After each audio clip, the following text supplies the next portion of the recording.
James Patterson is here since 1993. He has written 14 best-selling novels. His most recent is called The Lake House. I am pleased to have him back at this table. Welcome back. Thank you. Now, here's what I want to get at first, before we talk about The Lake House. Forbes magazine says you make $50 million a year. But here's the funny thing. Right. Forbes says 50, Wall Street Journal says 25. Yes. Now, these are two reputable business So what does that say to you about business journalism? Oh, you know the stories. You've read them. You've read them about yourself. So 50 million, and here's your schedule. Or and 25. think about this, America. Or 25, exactly. At the low end, it's 25. At the high end, it's double that, 50. The other question is, how many books do you write a year? For the last couple of years, it's been 3. As you know, occasionally I'll write with a conspirator, collaborator. But that's the schedule right now. I just signed up to do a children's book. I have a 5-year-old, so it'll be 4 one of these years. So at this point, you're not writing for the money. No, well, the money's nice, but I love to do it. I really like to do it, and you know, I don't feel pressure. Some writers also are into this. I'm number one. I have to beat last sales. Whatever. I don't care. I mean, I want the books to do well. I want them to be read, but I don't feel pressure. You know, what happened in the last book or the next book. Did you stay in advertising longer than you had to? Advertising. I've been clean for 8 years now, and I don't know. Probably. I guess it was crotch. I don't know what it was. I guess I probably should have left before I did. It's been a while now. How do you explain this? I like this life better, a lot better, much nicer. Why? How do I explain the success? No. Why do you like this life better? Because I love to write. I love to write, and I don't really have any bosses. It's pretty much, I mean, within reason, it's what I want to do now. And this new book is sort of Stephen King-ish, and which it's nice. I obviously have the mysteries with Alex Cross. I did a love story. I have a children's, so, as long as the story, appeals to the publisher, they'll pretty much let me do what I want to do. Is Morgan Freeman Alex Cross in your mind? No, well, yeah, he's the movie Alex Cross. Right. He's a movie. Tell you, such a weird thing about the movies and the TV. I go on this press junket for Along Came a Spider, which is kind of, it's interesting. Like for the books, you can't, I mean, you're wonderful with writers. You have them on frequently, but for the most part, you don't get to see too many journalists. Movie, I don't care what it is, the stupidest movie in the history of mankind, and here are like 70, at these press junkets. So I go to the press junket and I get to see the movie. Paramount shows me Along Came a Spider before because they want me to, and so I'm looking at the movie and I see the first scene and I go, gee, that wasn't in the book, which is okay, I don't care. Second scene, they have Morgan or Alex and he's putting a ship in a bottle, and I go, well, it doesn't seem all that cinematic, but whatever. And then this woman comes in. And I'm going, who is that woman in the second scene, And I'm going, it's not Alex's grandmother, and it's not his little girl. I don't know who the hell she is. And then she never shows up again in the movie. So I see Morgan Freeman a little later in the day, and I say, Morgan, who is that woman in the second scene? And he goes, oh, that's Alex Cross's sister. And I said, I didn't know Alex had a sister. So, whatever happens, happens. It's fine. But it's okay. Yeah, it's all right. Well, look, Morgan's great. He's a very, I don't know if you've had him on. He's wonderful. He's very entertaining. Yeah, very smart guy and a wonderful actor. When I watched him act, he is so confident. You just see him in the scene, and whoever he's with, even some very good people, he's floating, and he's confident. He knows he's going to knock the scene dead. I feel very confident that I can write a good pot boiler. I feel very, very confident. What do you know about this kind of book? In other words, I have a style. I have a unique style with these. It's not just short chapters. Anybody can write short chapters.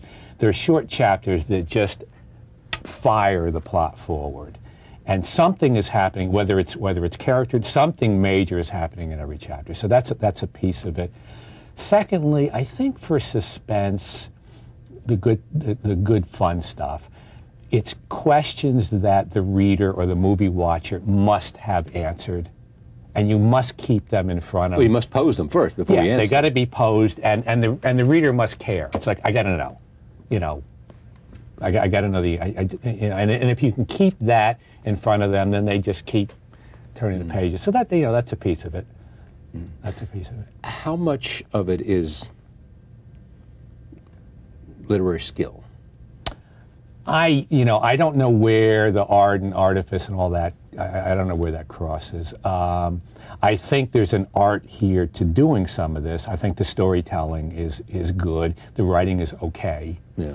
I want to reach a lot of people, so I mean, I could write it with more style, and I choose not to put too much style. You know, in a way, because if you put too much style in it, it might have a negative effect. Slow it down. I just slow it down. This is, you know, what I'm doing. It's very much like a colloquial storytelling style, and you know, we're telling stories to one another. We tend not to put a lot of superfluous. We tend not to go off in tangents because the person we're talking to would tend to just say, get to, you know, what's the punchline? You know, right. So it's more of that kind of storytelling. But you have said that some of the sentences that you wrote in your first one is as good as any sentences you've ever written. Yeah, I think that book had some good writing in it. I don't think it's a real super story. Yeah. I think it's an okay story. But the sentence structure and all that stuff was as good. Structure was interesting, complex structure, yeah. Tell me about this one. The Lake House. I wrote a book called When the Wind Blows 4 or 5 years ago. It happens to be the biggest selling book that I have. The second biggest is the love story, which is kind of where people think of me more as a mystery. This is a little. Biggest is a love story? Yeah. Suzanne's Diary for Nicholas. Wow. What does that tell you? That tells you that book really struck a chord. I'll tell you a quick story about Suzanne's Diary. I was on tour. The first day that I went on tour, and I was in Alabama, Birmingham, and I was on a TV show, and the host said, "Let me tell you a story, James." He said the night before he had given Suzanne's Diary to his wife to read, and she was still reading, and he went off to bed. At 2:30 in the morning, she woke him up, apologized, and said, "I'm sorry, but I just finished this book. I had to hug you and tell you how much I loved you." And I've had that come back to me, that kind of thing, 5,000 times. Right. I just had one where this man, the priest wrote, and his father had just died, and he knew he was dying, and he wanted to read this book again. And he was on like page 20. They brought the book to the funeral service. I mean, you know. So, So what was it about Suzanne's Diary? Is that so? It's a much more personal book for me. I have a little boy, and it's a mother's diary for her infant son, and it's a touching. It's a little over the top, but it's a nice. What does that mean, over the top, in this case? Operatic, melodramatic. So you just stoked the fires. Yeah. So why didn't you try it again? I am writing another. It's different. I didn't want to just because it worked. Let's do another one. There was another story though where I felt there was a core of truth. I like to work around a core of truth. In the Cross books, the Cross family is the truth of the books. What surrounds them, their relationship, their values, the whole ball of wax, and they are in the middle of all of this, sometimes bad stuff, but they hold together. And I grew up with a family like that took care of me a lot, and black family in Newburgh, New York. So they're the core of that. In this book, this is about Lake House is about sort of the two-edged sword of science, and in particular biotechnology. It sounds crazy, but I tend to ground stuff in reality. But there is a little girl in this book who can fly, and people who like they're addicted to the. Fly like Superman can fly. Yeah, or Peter Pan, or whatever. Spider-Man, or but it's not comic. I'm not knocking or praising comic books, but it's not that style. It's more of a realistic. Where is the bio story?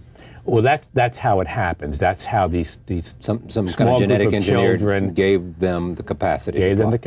For reasons to be learned by reading the book.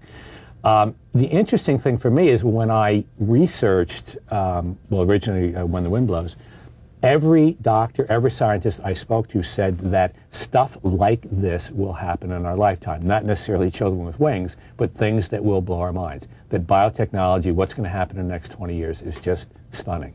Whenever we do stories about, you know, the revolution in the mapping of the human genome, you know, people, because it answers so many, it has the capacity to unlock so many mysteries, yeah. Mysteries. Things that we need to understand, or that we'd like to understand. I mean, it really is unlocking the human, you know, what it means to be human. Mm-hmm.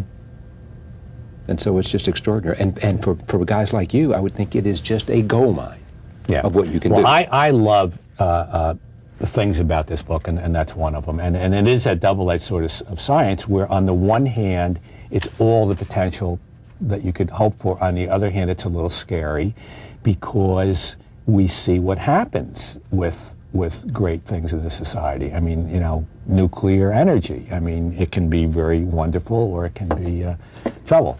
And so what do you say to young people who want to be James Patterson, who want to write?